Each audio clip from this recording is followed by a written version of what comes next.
Bon, on va corriger l'exercice concernant la fonction ln de x. L'énoncé, soit la fonction f définie sur 0 plus l'infini euh, par f de x égale ln de 1 plus racine de x.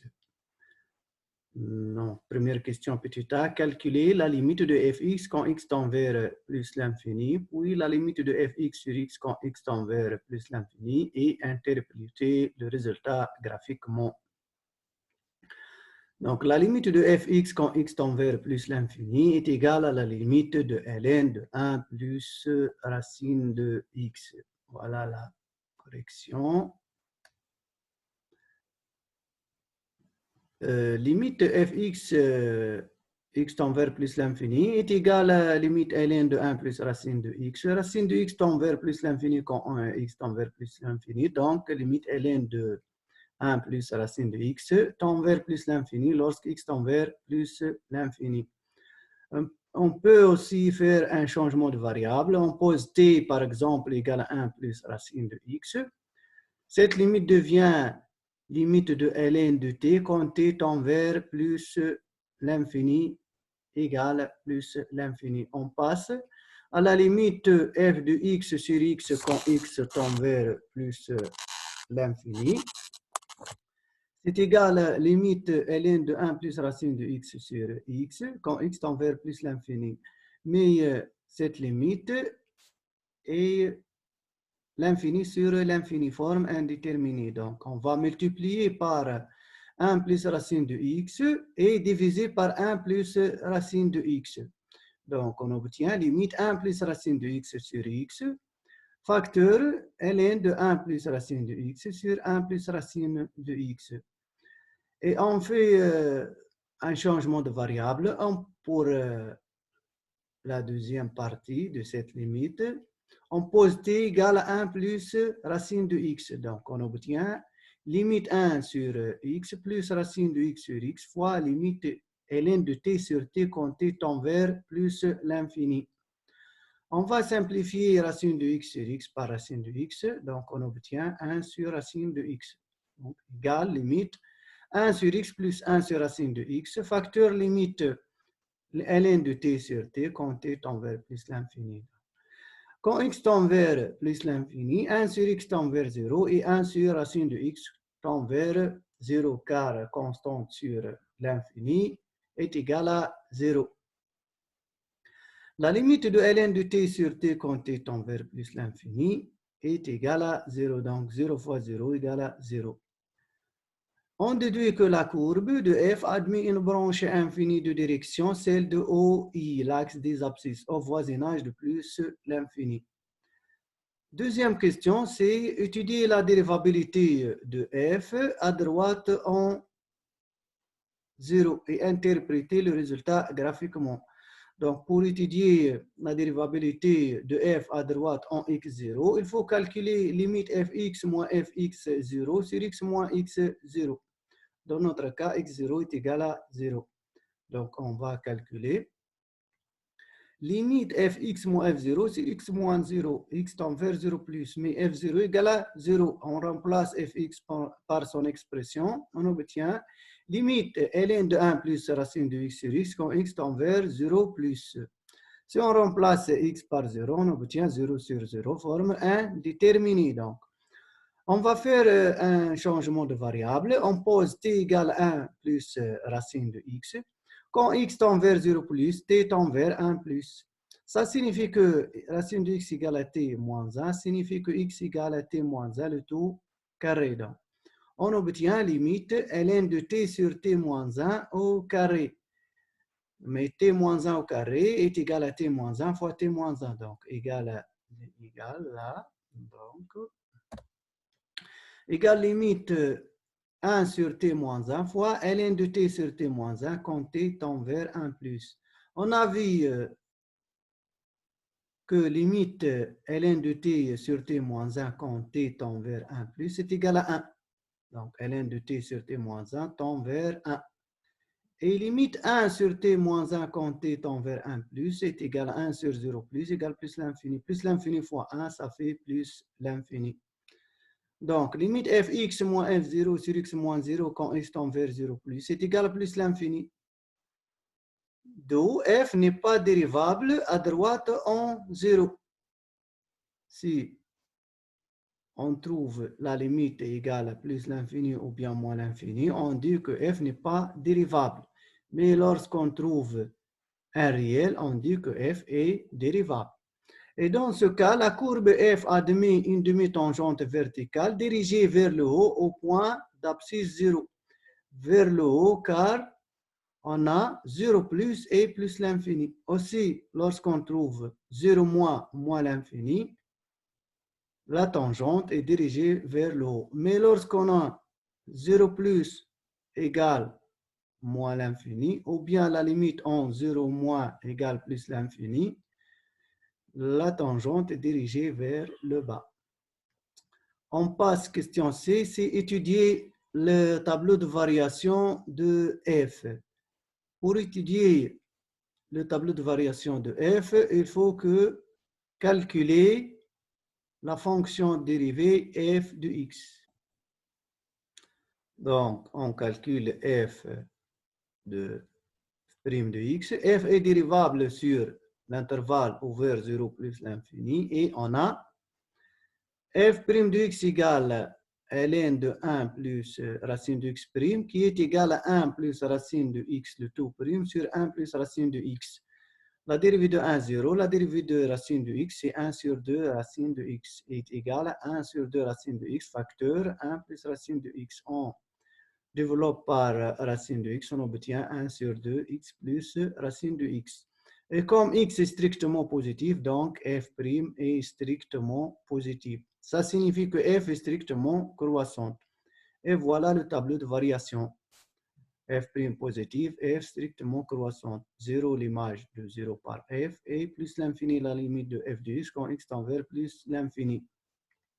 Deuxième question, c'est montrer que f réalise une bijection de 0 plus l'infini sur 0 plus l'infini en utilisant le théorème de la bijection. Donc, on a f est continue et strictement croissante sur 0 plus l'infini. Donc, elle réalise une bijection ou bien une fonction réciproque de 0 plus l'infini sur son image, c'est-à-dire f de 0 plus l'infini, qui est égal à 0 plus l'infini d'après le tableau de variation. Et voilà.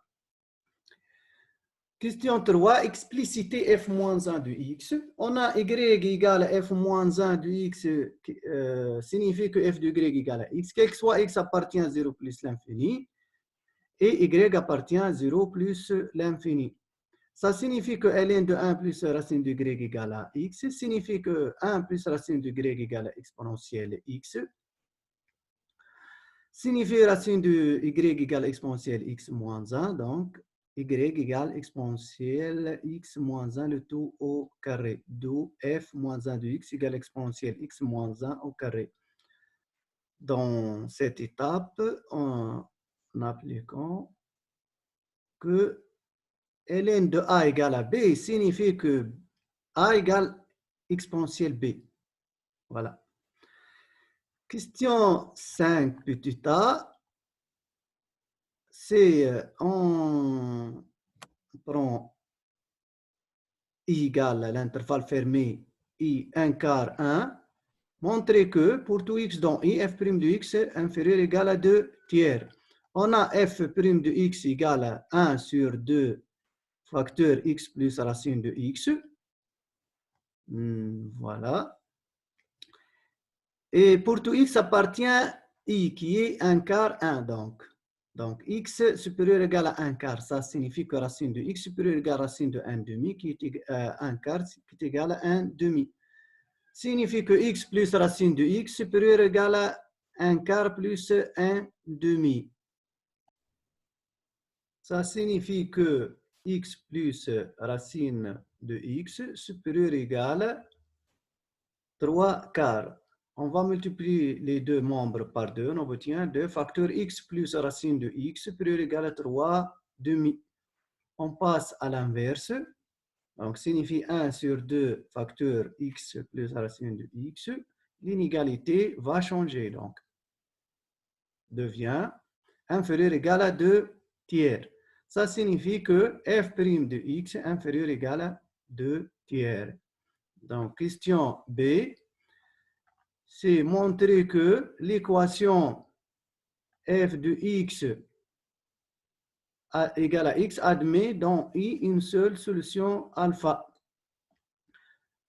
Et voilà. F de x égale à x, ça signifie que fx moins x égale à 0.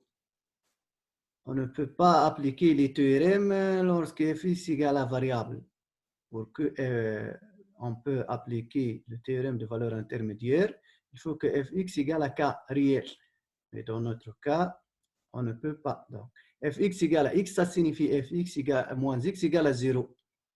On pose g de x égale à fx moins x. Comme f est dérivable sur l'intervalle i et la fonction x associe x l'est aussi, donc g est dérivable sur i et g' de x égale f' de x moins 1 est strictement négatif. Ça signifie que g est strictement décroissante. De plus, elle est continue donc sur i. Et on a g de 1, on calcule g de 1 et g de 1 quart. Alors, leur produit est négatif. Donc, d'après le théorème des valeurs intermédiaires, l'équation gx égale à 0 ou bien fx égale à x admet une seule solution alpha dans l'intervalle i. Et pour que alpha soit appartient 0,5, 0,6, on calcule le produit g de 0,5 fois g de 0,6, on obtient une valeur négative, donc alpha appartient 0,5, 0,6. Et question 6, tracer la courbe C de F. On prend une nouvelle page.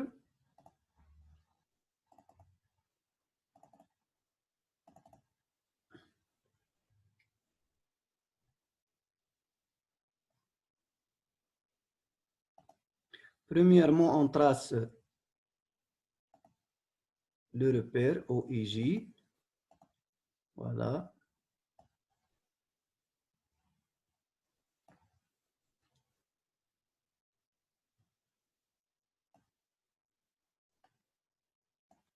OIJ. Oui. C'est valeur 1. C2. 1. 2. Ainsi de suite. Moins 1. Moins 1. On sait que CF admet une demi-tangente verticale dirigée vers le haut au point d'abscisse 0. Voilà le point d'abscisse 0, c'est le point O, car l'image de 0 est 0. Donc, on trace la demi-tangente. Voilà. La demi-tangente. Mais non.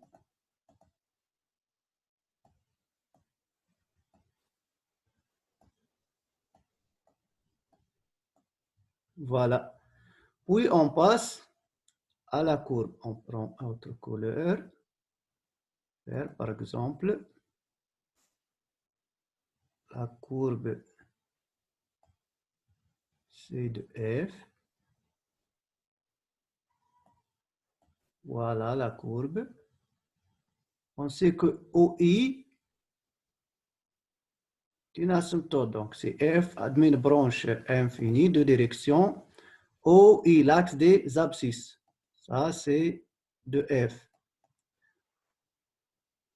Oui, on trace CF moins 1. Mais avant de tracer CF moins 1, il faut tracer la droite delta Y égale à X. C'est la première bisectrice. Voilà. Mais non. On va répéter ça.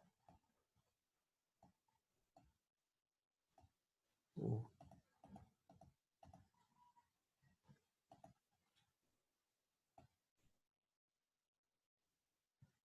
C'est la première bissectrice. À peu près.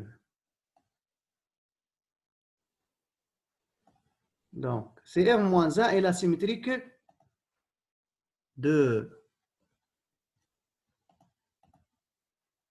CF par rapport à cette droite. Premièrement, on va tracer la symétrique de cette tangente. Cette tangente est verticale, devient horizontale. Autre colère. Voilà. Voilà cette tangente.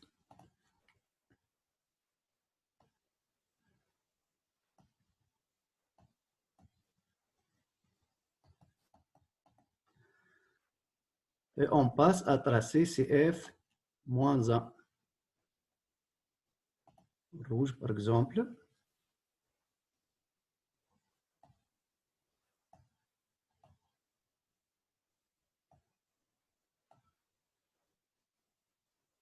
À peu près, c'est pas...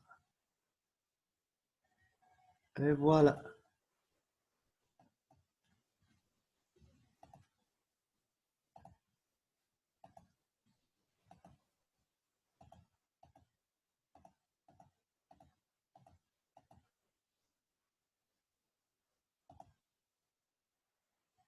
Voilà. CF moins 1. Voilà, CF moins 1.